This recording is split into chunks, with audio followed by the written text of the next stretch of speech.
हाँ तो students, electricity के इस थ्योरी के एपिसोड नंबर 9 में हम लोग एक छोटा सा टॉपिक देखेंगे, ताप का प्रतिरोधकता पर प्रभाव। तो ताप पर प्रतिरोधकता का क्या, ताप का जो है वो प्रतिरोधकता पर क्या प्रभाव होता है, यानी टेम्परेचर के घटने या बढ़ने से रेसिस्टिविटी पर, प्रतिरोध पर क्या इफेक्ट होता है। तो प्रतिरोधकता का सीधा संबंध प्रतिरोध से ही है। तो जो है सबसे पहले हम लोग ये समझते हैं कि प्रतिरोध का कारण क्या है। तो जैसे हम लोग एक एल्युमिनियम के तार की कल्पना करते हैं, एक एल्युमिनियम के तार की या किसी भी धातु के तार की कल्पना करते हैं, तो इसमें हम लोग जानते हैं कि एल्युमिनियम की परमाणु संख्या कितनी होती है, 13 होती है। तो इसका इलेक्ट्रॉनिक कॉन्फ़िगरेशन करेंगे, इसका इलेक्ट्रॉनिक विन्यास करेंगे तो क्या आएगा, 2 8 3, यानी एल्युमिनियम के आउटर मोस्ट ऑर्बिट में क्या होंगे, 3 इलेक्ट्रॉन होंगे, यानी 13 प्लस सेंटर में पहले ऑर्बिट में 2, दूसरे ऑर्बिट में क्या, तो 8 और तीसरे ऑर्बिट में ये 3 इलेक्ट्रॉन है। तो ये जो आउटर मोस्ट ऑर्बिट में बाह्यतम कक्षा में जो उपस्थित इलेक्ट्रॉन है, अब इन पर जो है इस नाभिक में बैठे हुए प्रोटॉनों के द्वारा, इस नाभिक में बैठे हुए प्लस 13 जो प्लस चार्ज हैं, तो उनके द्वारा जो इन पर सेंटर की ओर एक आकर्षण बल लगता है, जो वृत्तीय गति के लिए आवश्यक अभिकेंद्र बल प्रदान करता है, जिसको इलेक्ट्रोस्टैटिकल फोर्स ऑफ अट्रैक्शन, स्थिर वैद्युत आकर्षण बल भी कहते हैं।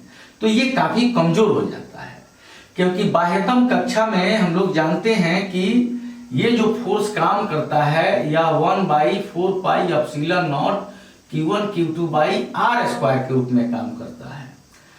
तो ये R जो है जितना बढ़ेगा उतना ही फोर्स क्या होगा, घटेगा।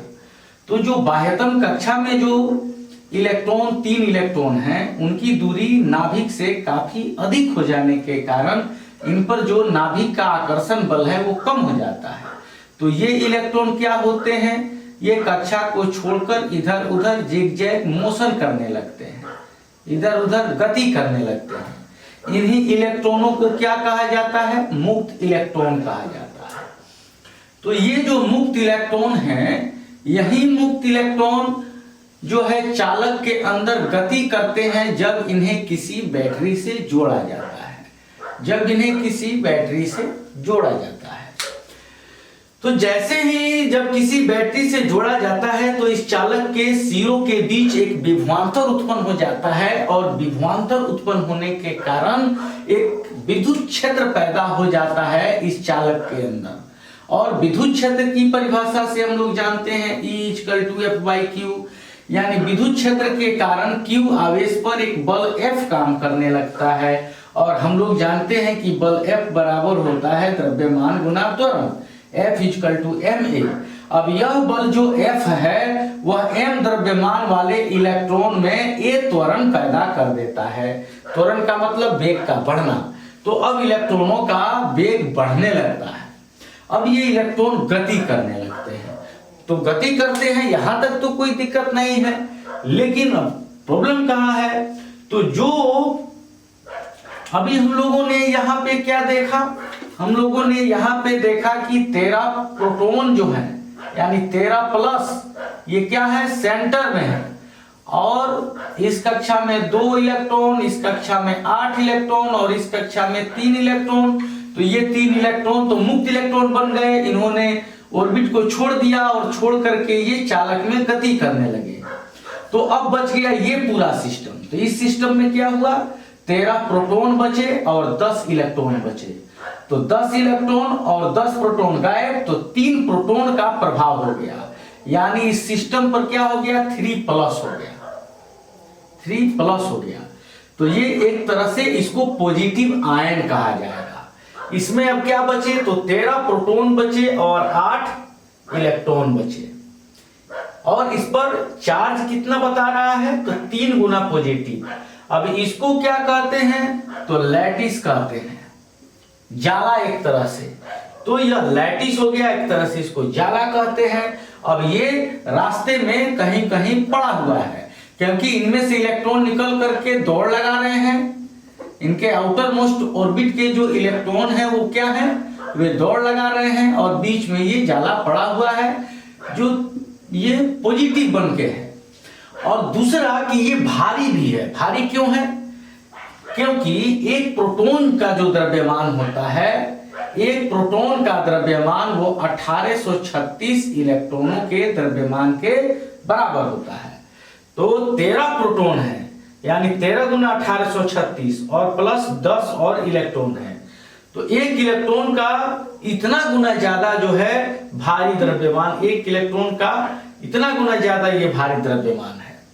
तो हो क्या रहा है कि ये इलेक्ट्रॉन विद्युत क्षेत्र के कारण इन पे बल लग रहा है, बल लग रहा है, तो ये मोशन में आ रहे हैं। मोशन में जब आ जाते हैं तो m द्रव्यमान का इलेक्ट्रॉन जब v वेग से गति करने लगता है तो उसकी काइनेटिक एनर्जी क्या हो जाती है? तो उसकी काइनेटिक एनर्जी हो जाती है 12 mv²। If an electron of mass m is moving with velocity v, then its kinetic energy is to be 12 mv²। अब ये जो काइनेटिक एनर्जी ले करके, जो 12 mv² काइनेटिक एनर्जी ले करके ये इलेक्ट्रॉन जो चल रहे हैं, अब ये इलेक्ट्रॉन इस लैटिस से टकराते हैं। अब इस लैटिस से जब ये टकराए तो क्या हुआ? तो इनका वेलोसिटी कम हो गया या जीरो हो गया। तो इनका काइनेटिक एनर्जी का कुछ हिस्सा या पूरा काइनेटिक एनर्जी हीट एनर्जी के रूप में, थर्मल एनर्जी के रूप में, उष्मा ऊर्जा के रूप में बदल गया। और उष्मा ऊर्जा के रूप में बदलकर यह चालक को गर्म करने लगा, जिससे तार गर्म होने लगा। इसलिए हम लोगों को कैसा तार चाहिए? तो हेवी तार चाहिए, जिसमें इलेक्ट्रॉन फ्रीली चल सके। तो वैसे तार का प्रतिरोध काफी कम होगा, यानी इलेक्ट्रॉन के टकराने का दर जो होगा, रेट ऑफ इंपैक्ट, वो जो होगा वो काफी कम हो जाएगा। तो अब यहां पे एक और चीज बात करें कि ये जो लैटिस है, ये जो आप लैटिस है, ये लैटिस जो आप अगर लैटिस को हम ऐसे मान लें तो ये लैटिस क्या कर रहा है? तो ये दोलन कर रहा है, ऑसिलेशन कर रहा है। अपने माध्य जो इसकी स्थिति है, मीन पोजीशन, उसके दोनों ओर दोलन करते रहते हैं। ये सभी लैटिस दोलन करते रहते हैं। अब यदि इस तार को गर्म कर दिया जाए, तो गर्म कर दिया जाए तार को, तो क्या होगा कि इनके दोलन का जो दर है वो बढ़ जाएगा, इनके दोलन की संख्या बढ़ जाएगी और प्लस इनका आयाम बढ़ जाएगा। यानी जो ये रेंज था, अब ये रेंज आ जाएगा, अब ये रेंज आ जाएगा, यानी इनका दायरा बढ़ गया। जो दायरा बढ़ेगा तो क्या होगा? तो इलेक्ट्रॉन जो उसमें चल रहे हैं उनके टकराने की संख्या बहुत अधिक हो जाएगी, जिसके कारण प्रतिरोध बढ़ जाएगा, यानी तार और तेजी में गर्म होने लगेगा। एक बात क्लियर समझ लीजिए कि तार अगर थोड़ा भी गर्म हो गया तो अब उसके लगातार गर्म होने का चांस है, अब वो ठंडा हो ही नहीं सकता। और जिस दर से गर्म हो रहा है उसके स्क्वायर के दर से अब गर्म होगा। ठीक है, इसलिए तार जब गर्म होना शुरू हो गया तो तुरंत आप ऑफ कीजिए, क्योंकि उसमें अब 2, 4, 5 सेकेंड का टाइम नहीं है उसके गलने में। क्योंकि जैसे ही तार का गर्म होना शुरू हुआ, अब इसके लैटिस जो है, इसके जो जाला है, इनका दोलन बढ़ गया, दायरा बढ़ गया। अब उसमें चलने वाले इलेक्ट्रॉन और तेजी से उसमें टकराने लगे और उनकी जो गतिज ऊर्जा है वो उष्मा ऊर्जा के रूप में बदलने लगी। अब उनका टेम्परेचर ऑटोमेटिक बहुत तेजी में इंक्रीज करने लगेगा। तो सबसे पहले हम लोग बात करते हैं, तो ये तो थोड़ी चर्चा हुई इस बात की कि आखिर जो है तार गर्म होता क्यों है। अब सवाल है, हम लोग तो ये चर्चा हम लोगों को करना है कि गर्म यानी उष्मा बढ़ने पर उसके प्रतिरोधकता या चालकता पर क्या इफेक्ट होता है। तो सबसे पहले ताप का प्रतिरोधकता पर जो प्रभाव है उसका इक्वेशन हम लोग दिखा सकते हैं। Rho theta equal to rho naught into 1 plus alpha into delta theta. ठीक है, तो ये इक्वेशन क्या है? रो थीटा क्या है? तो रो थीटा है थीटा डिग्री सेल्सियस पर तार की प्रतिरोधकता, ठीक है, प्रतिरोधकता resistivity at temperature 0 degree Celsius at theta degree Celsius and rho 0 equal to 0 degree Celsius पर प्रतिरोधकता resistivity at temperature 0 degree C. Alpha क्या है? तो प्रतिरोधकता ताप गुणांक, coefficient of temperature, coefficient of resistivity क्या है? तो टेम्परेचर कोएफिशिएंट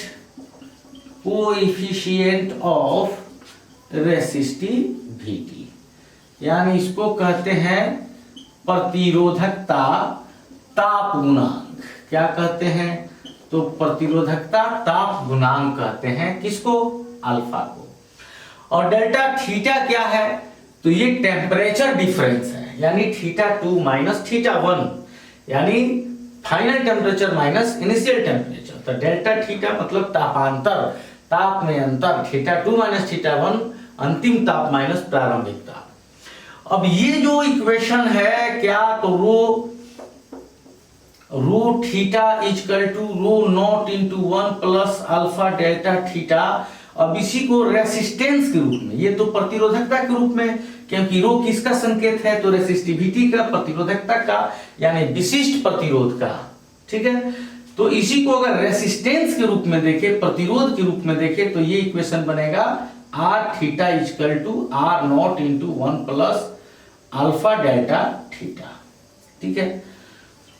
अब इसी को एक दूसरे फॉर्म में हम लोग ले सकते हैं। यदि इसी इक्वेशन को हम लोग यहां लाए तो ये आर थीटा और ये हो जाएगा R naught into 1 equal to R naught plus R naught alpha into delta theta, और ये इधर आ जाएगा R theta minus R naught equal to R naught alpha delta theta and R theta minus R naught equal to delta R, यानी theta degree Celsius पर प्रतिरोध घटाओ 0 degree Celsius पर प्रतिरोध बराबर डेल्टा आर। और आर नॉट को आप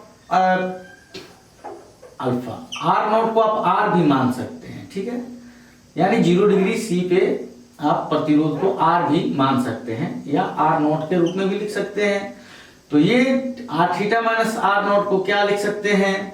तो डेल्टा आर, और ये हो जाएगा आर और इंटू अल्फा डेल्टा थीटा। तो इस रूप में भी इस इक्वेशन को हम लोग लिख सकते हैं। तो ये भी समीकरण का रूप हो सकता है, यही समीकरण का रूप हो सकता है, और इसी का एक बदला हुआ रूप ये है, ठीक है। तो अब इसका कंसेप्ट क्लियर होगा अधिक से अधिक न्यूमेरिकल्स को कंसीडर करने से, क्योंकि उसमें हम लोगों को मिलेगा कितने डिग्री सेल्सियस पे कितना रेसिस्टेंस, कितनी रेसिस्टिविटी, तो कितना पे क्या, अल्फा कितना है किस मेटल के लिए। तो उसके लिए हम लोग क्या करेंगे, तो न्यूमेरिकल का जितना ज्यादा सॉल्यूशन करेंगे उतना ही इसका कंसेप्ट क्लियर होगा।